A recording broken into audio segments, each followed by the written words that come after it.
direct des courses avec la Fédération Anjoumen Centre-Ouest et Oxygène Radio. L'arrivée de la première course, le prix ambulance Choltès Jussieu Secours, le numéro 3 Laguine Piga, le numéro 5 Lina de Vandel, le numéro 13 Lipton du Noyer, le numéro 11 Latisivka et le numéro 5 Louve de Rêve d'Or. Dans un instant, présentation de la seconde course avec Anthony, mais d'abord nous avons avec nous Xavier Gaufreton. Xavier, bonjour. Bonjour. Alors Xavier, vous êtes vétérinaire ici à Cholet. Quelle est votre fonction principale? Comment se passe votre journée ici? Alors, bonjour, ici à l'hippodrome on a plusieurs missions. La première, ça va être de contrôler tous les livrets de tous les chevaux de façon à s'assurer qu'ils soient tous à jour de leur vaccination. Dans un deuxième temps, on contrôle tous les chevaux à l'arrivée pour s'assurer que ce sont bien les bons chevaux qui participaient à la course. Et qui sont arrivés dans le bon ordre. On vérifie également leur état de santé à l'arrivée et s'il y a le moindre souci, que ce soit pendant les échauffements ou pendant la course, eh bien on peut être amené à venir à donner les premiers soins pour ces chevaux-là. Comment est-ce que vous êtes venu à faire ce métier? Alors, puisqu'on peut devenir vétérinaire, mais pourquoi vétérinaire équin? Est-ce que vous aviez une passion déjà d'entrée de jeu? J'ai eu la chance de venir sur les hippodromes depuis que je suis tout petit et puis on a eu des chevaux à la maison depuis que je suis né et du coup c'était une partie qui m'a attiré et les courses en particulier parce que c'était un souvenir pour moi, un souvenir d'enfance que de venir sur les hippodromes et voir ces chevaux-là, ces athlètes-là. Et donc rappelez-nous un petit peu le cursus, le parcours. Alors, à l'issue du bac, on a 2 années de classe préparatoire et puis ensuite 5 années en école vétérinaire, donc pour la filière générale. Sachant que la dernière année, la 5e année, on peut plus ou moins se spécialiser dans un domaine ou l'autre. Et à l'issue de ça, on peut faire également des internats vraiment de spécialisation de façon à se spécialiser dans la filière cheval. D'accord. Et ensuite, comment ça se passe? Vous êtes seul, vous travaillez en clinique, comment... Alors oui, moi je travaille au sein de la clinique Vétalouette, donc on a un site à Cholet, au Mets-sur-Èvre, et puis on travaille du coup pour les chevaux aux alentours du Choletais, aller jusqu'en direction des herbiers. Et on est au sein d'une clinique, on est 3 vétérinaires à faire des chevaux et puis 8 à faire de la rurale plus généralement. Vous travaillez régulièrement comme ça sur les hippodromes? Ici, on fait toutes les réunions, on assure toutes les réunions sur l'hippodrome de Cholet. On a en local, on a l'hippodrome de Jalais également, Beaupro, tout ce qui est en local. Et donc ensuite, comment ça se déroule? Vous dispatchez les réunions? On se les répartit justement entre les 3 personnes qui sont les plus habilitées à faire des chevaux. Et c'est vrai que j'en prends une bonne partie parce que j'apprécie ça. Et comme vous le disiez, alors vous alliez régulièrement sur les hippodromes plus jeunes, c'est ça? Oui, exactement. Dans l'Ouest en général, je suis originaire de là, donc je connaissais déjà ces hippodromes-là avant d'exercer. Est-ce que c'est important, selon vous, de connaître déjà le milieu des courses hippiques pour exercer ou pas? Ça peut aider, ça permet de comprendre un petit peu les enjeux, de comprendre les attentes des professionnels. Et c'est une partie de la filière équine qui est bien particulière. Ça change des chevaux de loisirs ou des chevaux de sport qu'on peut croiser le reste du temps. J'imagine que vous faites également les contrôles antidopage.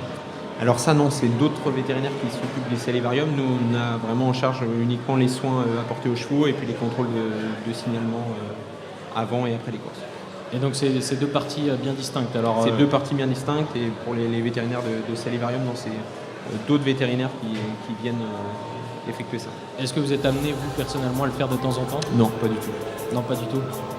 Donc si je vous pose des questions sur cette partie... on connaît forcément parce que quand on travaille avec des chevaux de course, c'est quelque chose pour lequel on fait très attention. Quand on apporte des soins à un cheval, on fait très attention à respecter la réglementation en vigueur avec tout ce qui est les délais de dopage. De façon à ne pas apporter de soins à un cheval trop proche d'une course. Donc c'est quelque chose qu'on connaît bien au quotidien. Après sur les prélèvements sur hippodrome, tout ça, non, moi je le fais pas. Et justement là, j'imagine que vous avez de plus en plus de pression avec les délais notamment, puisque c'est un sport très contrôlé, hein, les courses hippiques. Ah oui, il n'y a absolument aucune négligence à avoir. C'est vrai que chaque cheval qu'on voit, pour le cheval qu'on soigne, on est extrêmement vigilant à ce que les professionnels, mais ils le savent, ils le font bien, respectent bien les délais qu'on préconise. Et également les voisins d'écurie, parce qu'on peut avoir des substances qui se retrouvent également dans le fumier ou des choses comme ça, et s'il y a un box qui est utilisé par plusieurs chevaux, il peut y avoir un cheval contaminé qui est passé juste après un cheval soigné. Mais ça, les professionnels ont l'habitude de faire ça, on le répète de temps en temps pour que vraiment il n'y ait aucun souci, mais c'est quelque chose d'assez important. Pour revenir à notre journée là, sur l'hippodrome de Cholet, rappelez-nous un petit peu la journée type d'un vétérinaire comme vous. Nous, on arrive un petit peu avant le début des opérations pour vérifier tous les livrets des chevaux qui ont déjà été déposés au secrétariat. Sur ces livrets-là, on vérifie tous les vaccinations qui sont réglementaires pour participer aux courses. Ensuite, on a quelques signalements de chevaux, par exemple des chevaux inédits ou des choses comme ça qui n'ont encore pas été vérifiés en signalement. Et puis, on peut être amené à aller voir un cheval qui présente une boiterie ou qui s'est fait une plaie au moment d'un échauffement ou quelque chose comme ça. Ensuite, on assiste à la course. Il peut y avoir des incidents pendant la course, auquel cas on peut être amené à aller voir un cheval directement sur la piste. Et puis à l'arrivée, on vérifie les 5 premiers au trot, les 5 premiers avec lecture des puces, et puis on vérifie rapidement qu'il n'y a pas de grosses choses, sachant que les professionnels, dès qu'il y a une plaie ou un problème, ils font appel à nous, ils savent qu'on est sur place et on peut intervenir au plus vite de façon à apporter les premiers soins et puis après référer.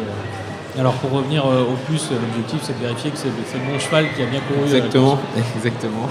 Alors j'ai jamais eu le cas où ça n'était pas le cas, mais oui, le but c'est vraiment ça, de lire les puces des 5 premiers, vérifier l'ordre et tout ça. On a tout ça de noté sur des feuilles en amont et puis on vérifie que c'est le bon cheval et qu'il n'y a pas eu de soucis. Et qu'est-ce qui se passe si jamais vous vous rendez compte que le cheval n'a pas été vacciné, en tout cas ces vaccins ne sont pas à jour? Ça peut arriver, qu'il y ait un souci en tout cas dans le protocole vaccinal. Là, le cheval ne peut pas participer à la course.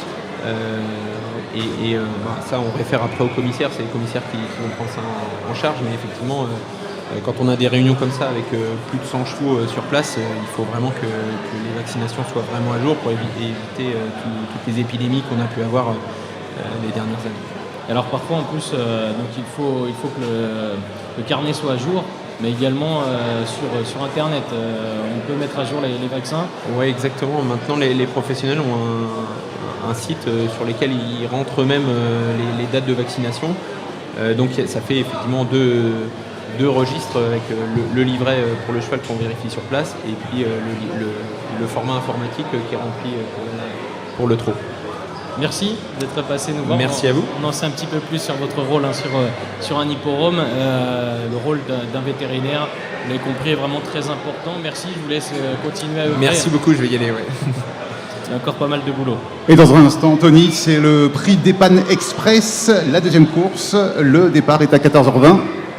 Ouais, une course une nouvelle fois assez intéressante avec des chevaux à noter certainement pour l'avenir. Ce sont des 4 ans qui n'ont pas gagné 12 500 €. Il y a un recul de 25 mètres à 5 500 €. Parmi les chevaux dont on peut parler, on retient notamment le numéro 13, Cashmere Tonic. Alors, il est parti sur la mauvaise jambe dernièrement à Mélède Humaine, mais c'était la note dernièrement.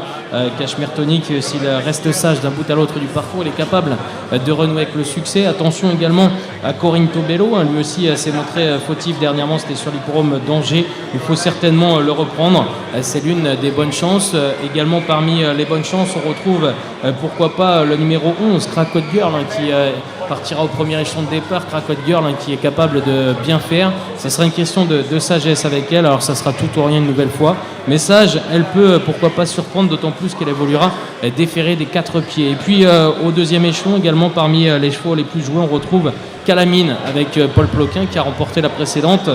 Calamine qui va évoluer pieds nus comme lors de sa 4e place à la balle. Une bonne 4e place ce jour-là, c'est un lot qui semble dans ses cordes. Ça fait partie certainement des chances intéressantes de cette épreuve une nouvelle fois. Voilà pour les différents favoris de cette course. Le 13, le 14, le 15, le 11, voilà, ce sont certainement les chevaux à suivre dans cette épreuve. Mais vous l'avez compris, la course est une nouvelle fois assez ouverte. Alors tout à l'heure, ça s'est bien passé dans la première. On espère que ça se passera aussi bien dans cette deuxième course.